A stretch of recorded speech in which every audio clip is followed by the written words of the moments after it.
Given the high stakes with tennis history on the line, Todd Woodbridge says he'd be astonished if Novak Djokovic doesn't defend his Australian Open crown in January.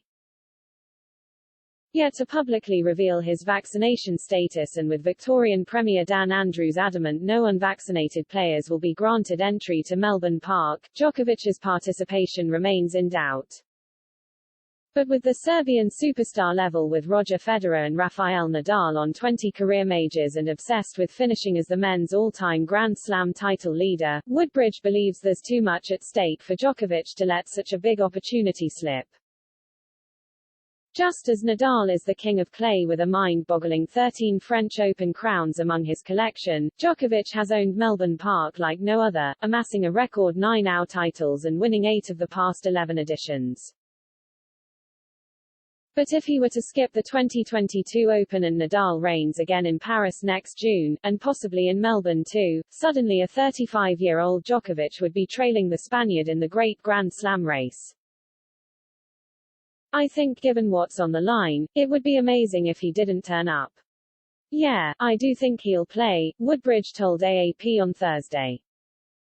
But if he doesn't show, Woodbridge believes that would be another example of Djokovic being his own man and sticking to the principles and values that have helped him reach number one.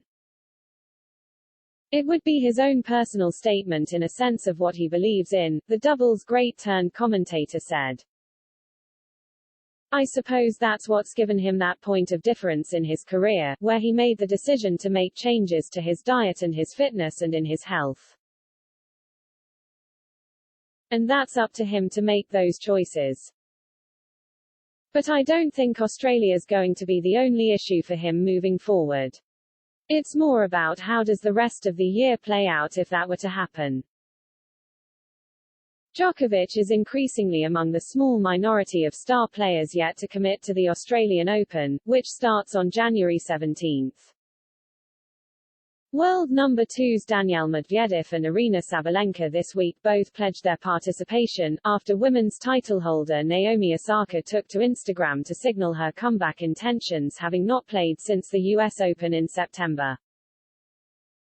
Former champions Nadal and Serena Williams have also declared their hopes to return to Australia in the new year following long-term injuries, while 2020 runner-up Dominic Thiem last week revealed he'd had the jab with a focus on another Open tilt.